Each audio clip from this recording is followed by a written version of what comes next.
Hello guys, कैसे हैं आप लोग? एकदम बढ़िया होंगे। आज मैं लेके आ चुका हूँ एक और न्यू एपिसोड। जैसे कि हमने पिछले एपिसोड में देखा था, ली ने दोनों लोगों के टेस्ट पास कर लिए होते हैं। तभी मोंग अपने पास से एक टोकन और एक बिसल निकालते हुए ली को दे दे। तभी ली बिसल को हाथ में पकड़े हुए पूछता है मोंग से इसका क्या मतलब है। तभी मोंग बताता है कि बिसल ये ऐसी है कि ड्रैगन फिनिश गैदरिंग के अंदर अगर तुम्हारे ऊपर कुछ भी हमला हुआ तो तुम उसको तोड़ देना। ये बात सुनकर ली उस बिसल को अपने पास रख लेता है और ग्रीट करते हुए कहता है चलो ठीक है, मैं अब यहाँ से चलता हूँ। और उसके थोड़ी देर बाद जियोग भी वहाँ से चली जाती है एकदम गुस्सा होकर। ये सब गुस्सा से मोंग को दिखाने के लिए होता है और बाहर जाकर अपना फेस चेंज कर लेती है। अब मैं तुम्हारा टाइम बर्बाद नहीं करूंगी ली, इतना बोलकर वो वहाँ से चली जाती है। उसके बाद हमें साइलेंट टेम्पल का बाहर का सीन दिखाया जाता है जहाँ पे बहुत सारी भीड़ होती है। तभी वहाँ पे एक कार आती है और रुकती है। उसके अंदर से एक लड़की निकलती है जो चलते हुए बोलती है तो आखिरकार हम पहुंच ही गए। इतना बोलकर वो अपने बाल पीछे करते हुए बोलती है लॉर्ड नोया, क्या आप ठीक हो? अब आगे स्टार्टिंग सीन में हम ली को देखते हैं जो गुफा से बाहर आ चुका होता है। तभी यू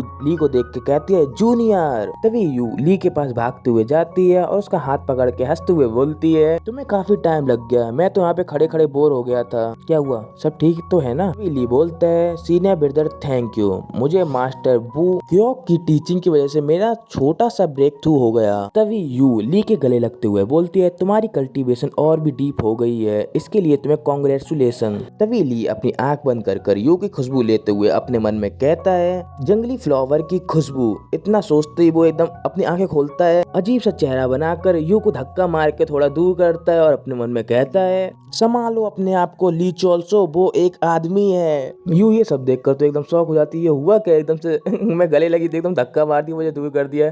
तभी ली यू से बोलता है सीनियर ब्रदर मेरे पास एक अच्छी खबर है, हमारा सेक्ट और सैलिन टेम्पल अलायंस बनाने का फैसला किए हैं। ये बात सुनकर यू खुश होते हुए बोलती है सच में? फिर ये दोनों धीमे धीमे चलते चलते उस गुफा से सैलून टेम्पल के गेट पर आ जाते हैं। तभी ली बोलता है इसके अलावा मास्टर बू ग्योक ने हमें 2 डाइवाक पिल और 10 सोहांग पिल देने का वादा किया है। ये बात सुनकर यू कहती है ये तो बहुत अच्छी बात है। फिर यू सिर को थोड़ा नीचे करते हुए बोलती है सच बताऊं तो मुझे डर था कि तुम्हें डांट ना पड़ गई हो। ये बात सुनकर ली कहता है अरे ऐसा कुछ नहीं हुआ। इतना कहकर अपने मन में कहता है बस एक छोटी सी गलतफहमी हो गई थी। तभी यू अचानक से ली का हाथ पकड़ती है और बोलती है हमें काफी देरी हो गई है, चलो अपने गेस्ट रूम में वापस चलते हैं। इतना बोलकर यू उसका हाथ पकड़ के वहाँ से भागने लगते हैं। तभी ली बोलता है ठीक है सीनियर ब्रदर चलते हैं। तभी ली अपने सामने देखता है कि बहुत सारी भीड़ होती है और कहता है एक्सक्यूज मी जरा थोड़ा साइड दीजिए। ऐसे बोलते बोलते ये लोग थोड़ा आगे तक जाते हैं। तभी ली को एक आवाज सुनाई देती है जो कहता है गोंडोंग सेक्ट का ली चोल्सो। ये आवाज सुनकर ली शॉक हो जाता है और पीछे मुड़कर देखता है और अपने मन में कहता है ये तो डोंग चेंग की साउंड ट्रांसमिशन टेक्निक है। और ली भीड़ में उसे ढूंढने की कोशिश करता है पर उसे नहीं मिलता। तभी उसे फिर से वही आवाज सुनाई देती है और वो बोलता है आपको प्रिंसेस बुला रही हैं, आप ग्रेट हीरो वॉल में आ जाएं। तभी ली को वो आदमी भी दिख जाता है जो उसे साउंड ट्रांसमिशन से बात कर रहा होता है। तभी ली उस साइड देखते हुए अपने मन में कहता है रॉयल का डुअल या प्रार्थना करने आना कोई अनकॉमन बात नहीं है, क्या ऐसा हो सकता है कि मैजेस्टी यहाँ मुझसे मिलने आई हो? तभी यू पीछे मुड़कर ली को देखते हुए बोलती है जूनियर ब्रदर क्या कुछ गलत है?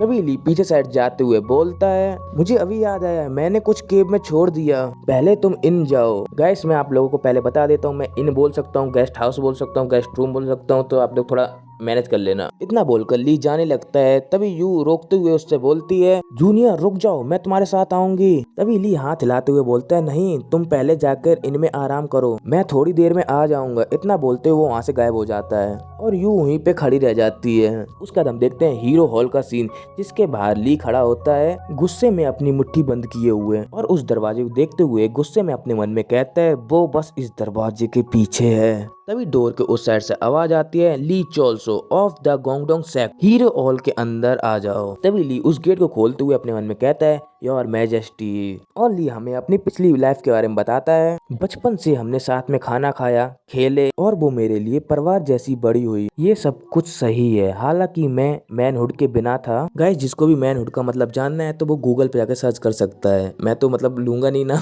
मैं ज्यादातर मैनहुड ही बोलूंगा, ठीक है। जो दिन मैंने साथ बिताए वो बहुत खूबसूरत थे। जिन्बू को बाहर भेजने से पहले मुझे ऐसा लगता था जैसे मैंने कुछ पल लिए हों जो आज की मॉडर्न वर्ल्ड भी नहीं दे सकती। एक परिवार। मेरी अकेली जिंदगी में पहली बार मेरे साथ कोई था जो मेरी साइड में था। इतना बताकर ली हीरो हॉल का गेट खोल देता है। उसका अंदर का सीन देखते हैं जहाँ पे प्रिंसेस पीठ किए हुए खड़ी होती हैं और वहाँ पे अपना लीप चलते हुए जाता है और अपने घुटनों पे बैठते हुए बोलता है, गोंगडोंग सेक्ट से मैं ली चोल्सो, हाई प्रिंसेस को मैं ग्रीट करता हूँ। इतना बोलकर ली अपना सिर नीचे कर लेता है। तभी प्रिंसेस ली की आवाज सुनकर पीछे मुड़कर देखती है और बोलती है, क्या सच में तुम ही हो नोया? इतना बोलकर वो अपने सामने ली को खड़ा हुआ देखती है। ये देखकर वो भागते हुए जाती है और ली के गले लगते हुए बोलती है, नोया, और रोते हुए बोलती है, नोया मैंने तुम्हें बहुत ही ज्यादा मिस किया। ये बात सुनकर ली शॉक हो जाता है और अपने मन में कहता है, वो तो सच में आ गई। फिर ली भी उसको हक करते हुए बोलता है, मैंने भी तुम्हें बहुत मिस किया। और ली बोलता है, तो नियोंगोंग के फैलाए गए स्कैंडल को उनकी मैजेस्टी ने दबा दिया। ये बात सुनकर प्रिंसेस बोलते हैं, बिल्कुल सही,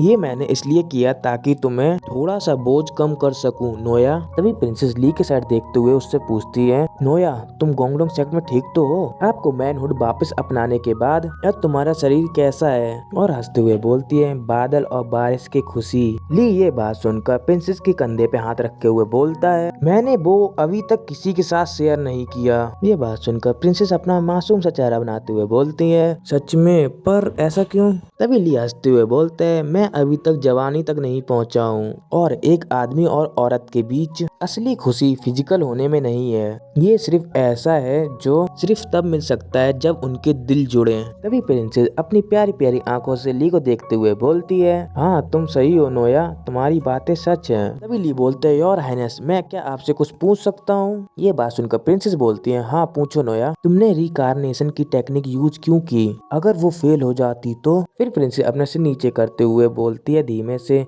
वो तुम्हारे गायब हो जाने के बाद मैं तुम्हारा इंतजार करती रही। मेरा नोया नए शरीर में वापस आए, इसी चीज का इंतजार करती रही। जैसे जैसे टाइम बीतते गए तभी एक दिन अचानक आफत आ गई, हेवेंस गिर गया और बहुत सारी जिंदगी खत्म हो गई। इतना बोलकर प्रिंसेस कपकपाने लगती है। तभी ली बोलता है, क्या ये ब्लड डीमन था? तभी प्रिंसेस बोलती है, उस वक्त मैं वजह समझ नहीं पाई थी और बिना किसी तैयारी के मैं बस मौत का इंतजार कर सकती थी। तुम्हें देखने की चाहत में मैंने वो ग्रेट टेक्निक की इतनी भयानक ताकत थी कि ये कभी दोबारा होना नहीं चाहिए। इतना कहने के बाद प्रिंसेस रोने लगती है। योर मैजेस्टी को रोते हुए देखकर ली उनको अपने गले लगा लेता है। तभी प्रिंसेस ली के गले लगे हुए अपने मन में कहती है, मुझे तुम्हारी नरम सी बाहों की गर्मी बहुत याद है। नोया क्या तुम हमेशा के लिए मेरे नहीं हो? तुमने मेरी जैसी एक नीची कोंकुवाइन से पैदा हुई प्रिंसेस को भी अपना लिया, कभी माता पिता जैसे, कभी भाई और गुरु जैसे, वो ही मेरा नोया है। ऐसे इंसान से मैं प्यार कैसे नहीं करती? इतना बोलकर प्रिंसेस ली को जोर से हक कर लेती है। फिर ली के फेस को देखते हुए अपने मन में कहती है, अपने बहते हुए दिल का इजहार करने के लिए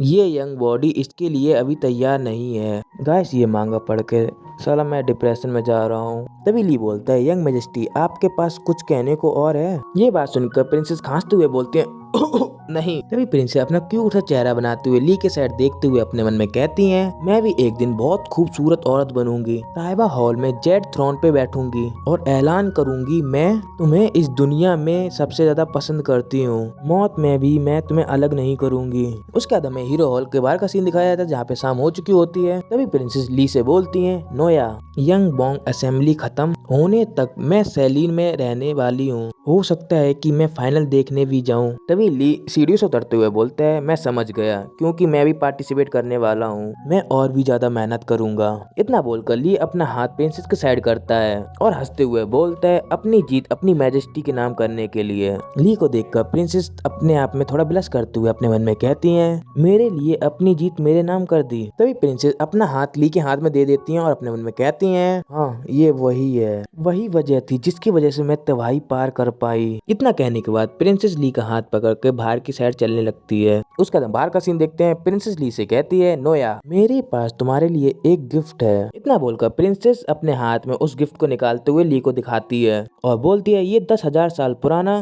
फायर प्लम का कोर है। ये बात सुनकर ली शॉक होते हुए उस पिल को हाथ में पकड़े हुए कहता है, इतनी कीमती चीज? तभी प्रिंसेस वहाँ से जाती हुए बोलती है, मैं तुम्हारी कामयाबी का इंतजार करूंगी नोया। उसके बाद हमें अगले दिन का सीन दिखाया जाता है। सैलून टेम्पल के बाहर बहुत सारी भीड़ होती है। तभी एक आदमी बोलता है, उधर देखो, ये तो शॉर्ट प्रिंसेस लेडी यून है। तभी दूसरा आदमी बोलता है, लेडी यून तो यहाँ पे आ गई और मैं उनके साथ होंगलोंग सेक्ट के डिसेबल भी देख रहा हूँ। तभी हम शॉर्ट प्रिंसेस को देखते हैं जो चलती हुई आती है और अपने मन में कहती है, मास्टर यून शायद काफी बिजी होंगे, मैं उन्हें बस एक बार देखना चाहती थी पर कहीं नजर ही नहीं आ रहे। इतना बोलकर वो आसपास देखने लगती है। तभी शॉर्ट प्रिंसेस एकदम से रुक जाती है और अपने मन में कहती है, मैं हैंडसम मास्टर यून को और देखना चाहती हूँ। तभी शॉर्ट प्रिंसेस की स्टूडेंट अपने मास्टर को ऐसा खड़ा हुआ देख के पूछती है, मास्टर क्या बात है। तभी शॉर्ट प्रिंसेस कहती है, कुछ नहीं, चलो अपने रेस्ट रूम में वापस चलते हैं। इतना बोलकर शॉर्ट प्रिंसेस चलने लगती हैं। ऐसा बिहेवियर देखा तो उसकी स्टूडेंट एकदम शॉक हो जाती है कि मास्टर को क्या हुआ। अब वो अपनी जगह पर वहीं पे खड़ी रहती है और सोचती रहती है क्या हुआ। उसके बाद हम देखते हैं शॉर्ट प्रिंसेस को जिसका फेस एकदम से रेड हो गया होता है। वो अपने फेस के ऊपर हाथ रखते हुए अपने मन में कहती है, ये क्या है, ये इतनी सैमलेस आवाज, क्या ये मेरे दिल के अंदर की आवाज हो सकती है। और गाइस यहीं पे होता है अपना एपिसोड खत्म। और जिसको भी वीडियो पसंद आई तो प्लीज लाइक सब्सक्राइब शेयर कर देना। और मेरा आप लोगों से एक सवाल है, जिसको भी पता हो तो प्लीज बता देना कमेंट में, यून किसका नाम है, शॉर्ट प्रिंसेस का या फिर ली का। तो आप लोग मुझे कमेंट बता देना, मैं थोड़ा कंफ्यूज हूँ।